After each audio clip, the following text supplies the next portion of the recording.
নমস্কার বন্ধুরা, চলে আসলাম প্রেমা লাইফস্টাইলে আরেকটা ব্লগ নিয়ে। দেখেন, আজকে আমার জামাই বাজার করছে ঢেঁড়স আর চিকেন নিয়ে আসছে, সাথে ব্রয়লার মুরগি আর কি। এরপর আমি চিকেনটা ব্রয়লার মুরগিটা পরিষ্কার করে নেব। দেখেন, খুব সুন্দর করে বাজার থেকে পরিষ্কার করে নিয়ে আসছে, কিন্তু গায়ে কিছু কিছু লোম আছে, এই জন্য আমি ভালো করে পরিষ্কার করে নিচ্ছি। দেখেন, খুব সুন্দর করে বেছে বেছে পরিষ্কার করে নিচ্ছি, না এতে লোম থাকলে আবার খাইতে ঘৃণা লাগে। একে একে আমি সবগুলো পরিষ্কার করে নেব। দেখেন,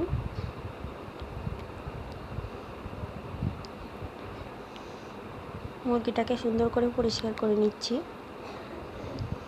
আরেকটা জিনিস, পরিষ্কার করে রান্না করলে খাইতেও অনেক স্বাদ লাগে।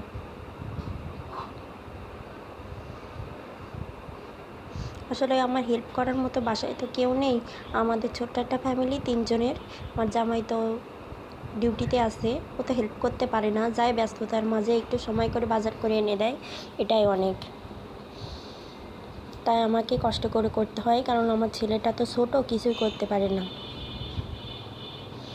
তাই আমাকে একাই সামলাতে হয় সবগুলো।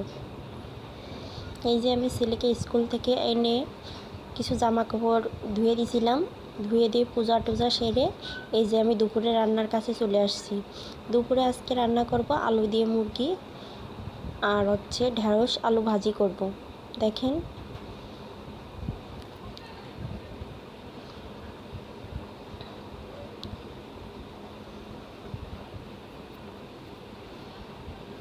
এই যে আমি আলু আর ঢেঁড়সটা কুচিয়ে নিয়েছি।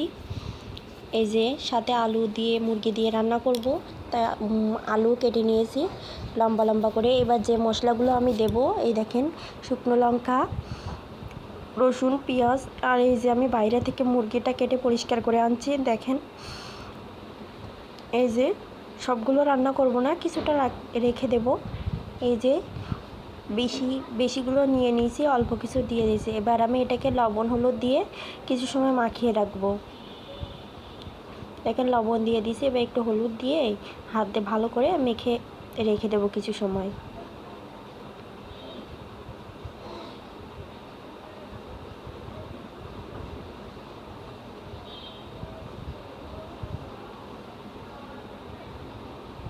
এই যে কিছু সময় রেস্টে রেখে দিলাম। এবার আমি চলে আসলাম বাটাবাটির কাছে। এই যে আমি শিলপাটা এগুলো বেটে নিয়েছি, দেখেন। আর এই যে আলুগুলো ভেজে নেব। এই যে মুরগিটা মাখিয়ে রাখছিলাম, সেটাই যে মাংসের মশলা যেগুলো আমি দেব সেগুলো শিলপাটায় বেটে রাখছি। এবার আমি কড়াইতে তেল দিয়ে দেব।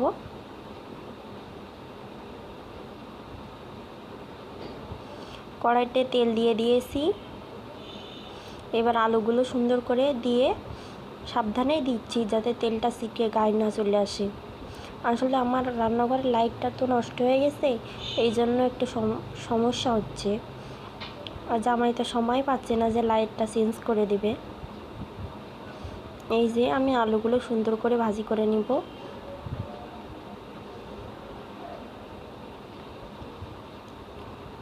এতে একটু লবণ দিয়ে দিচ্ছি আলু ভাজির সময়, আর সামান্য একটু হলুদ দিয়ে দেব, যাতে আলুর কালারটা সুন্দর দেখতে লাগে। এই যে লবণ দিয়ে হলুদ দিয়ে আমি এটাকে ভাজি করে নেব।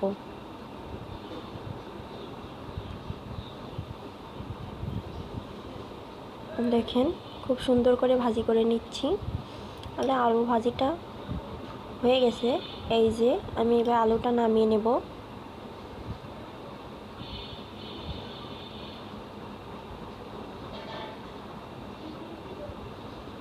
এই যে দেখেন, কড়াইতে অল্প পরিমাণ তেল আছে, আর একটু তেল অ্যাড করব। এবার আমি একে একে যে মাংসের মশলাগুলো রাখছিলাম বেটে, এই যে তেজপাতা দিয়ে দিয়েছি 2টা ছিঁড়ে, একটা শুকনো লঙ্কা দিয়েছি।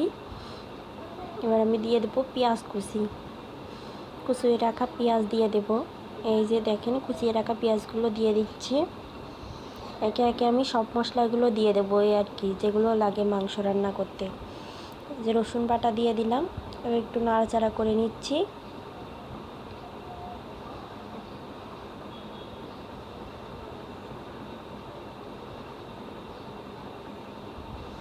এই যে শুকনো লঙ্কা বাটা,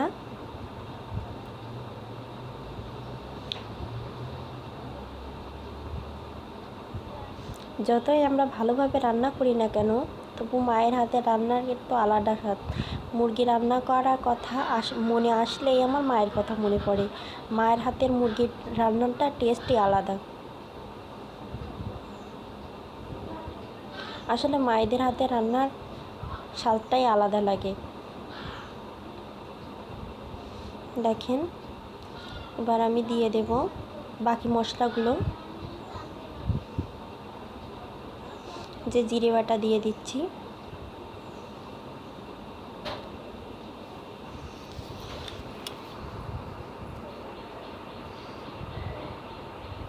এই যে জিরে বাটা দিয়ে ভালো করে কষিয়ে নিচ্ছি। আসলে আমি কম তেলে কম মশলায় রান্না করি। এই যে লবণ দিয়ে দিচ্ছি তেলের উপরে, পরিমাণ আগে দিয়েছিলাম একটু মাংসের সাথে, এই জন্য অল্প একটু দিয়েছি।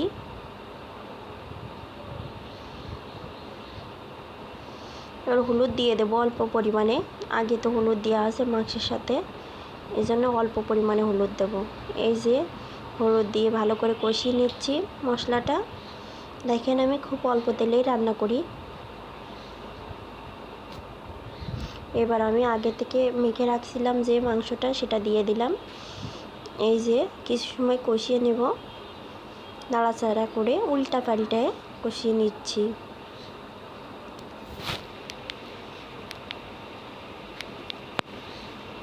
দেখেন, একেতে মাংসের কালারটা কত সুন্দর লাগছে। আর আমার বাইরে তো লাইট নেই, রান্নাঘরে এই আর কি, তাহলে কালারটা আরও সুন্দর দেখা যেত। দেখেন কত সুন্দর কালার আসছে। কিপটা জামাই নিয়ে আসছে কট্টু কট্টু রসুন, ছোট্ট ছোট্ট রসুন। দেখেন, এটা আমি দিয়ে দেব মাংস কষানোর সাথে।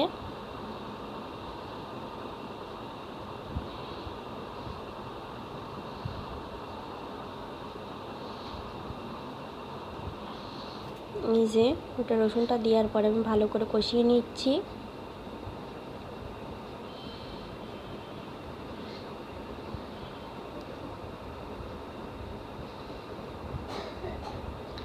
ভালো করে কষিয়ে নিচ্ছি। দেখেন, মাঝে মাঝে লেগে যাচ্ছে কড়ার গায়ে, তা আমি খুন্তি দিয়ে ছাড়িয়ে দিচ্ছি।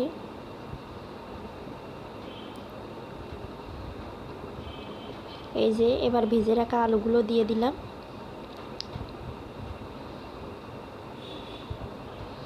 এই যে দেখেন, ভেজে রাখা আলুগুলো দিয়ে দিচ্ছি। ভেজে রাখা আলুগুলো দিয়ে এবার সুন্দর করে কষিয়ে নেব।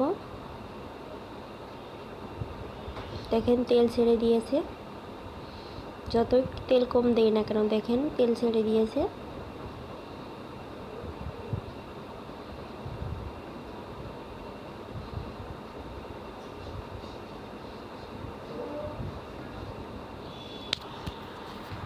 এই যে মাঝে মাঝে কড়ার গায়ে লেগে যাচ্ছিলো, তাই ছাড়িয়ে দিচ্ছি খুন্তি দিয়ে। আসলে কড়ার গায়ে লেগে গেলে,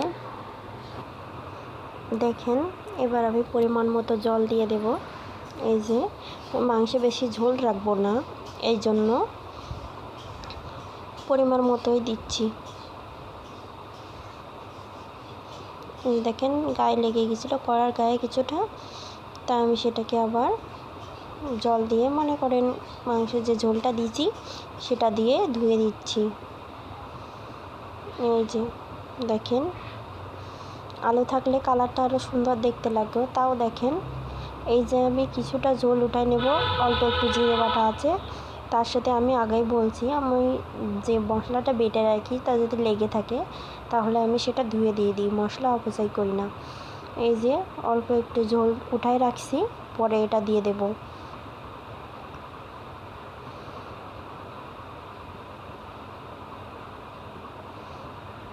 এই যে সাথে একটু গরম মশলা গুঁড়ো মিশিয়ে নেব।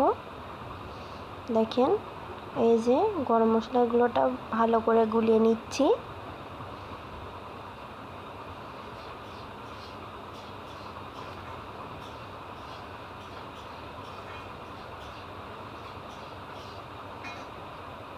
এই যে দেখেন, তরকারিতে খুব অল্প পরিমাণে ঝোল রাখবো। এই যে ঝোল উঠায় রাখছিলাম সেটা দিয়ে দিলাম, আর একটু লেগেছিলো বাটিতে, তো আমি আর একটু ঝোল উঠায় বাটিটা ভালো করে ধুয়ে দেব।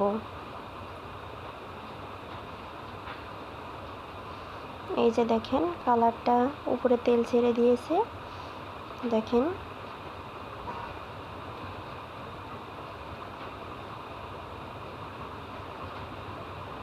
এই যে আমি 2টা কাঁচা লঙ্কা কেটে রাখছিলাম সেটা দিয়ে দিলাম।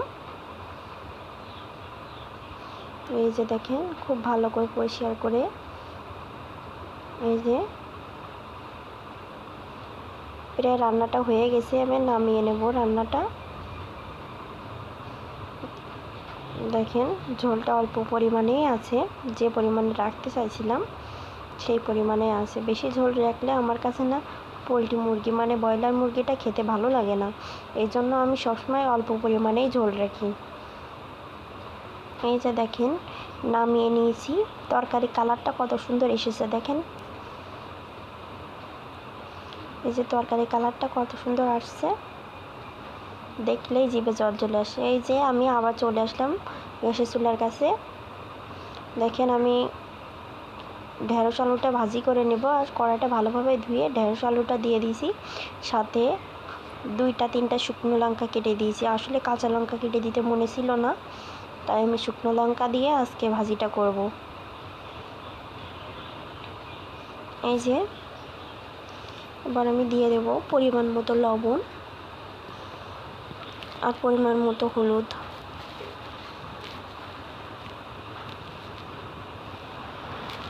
এই যে পরিমাণ মতো হলুদ দিয়ে দিচ্ছি।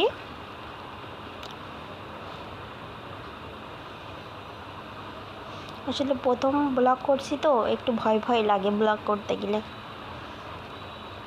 জানি আস্তে আস্তে ঠিক হয়ে যাবে।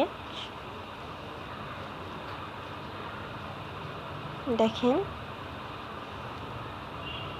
খুব সুন্দর করে নাড়াচাড়া করে দিচ্ছি যাতে তলায় না লেগে যায়।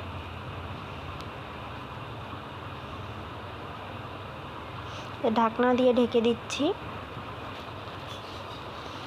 দেখেন ঢাকনা দিয়ে ঢেকে দেওয়ার পর সিদ্ধ হয়ে যায়, খুব সুন্দর করে সিদ্ধ হয়ে যায়। আমি এটাকে জল দেব না, জল ছাড়াই ভাজি করব।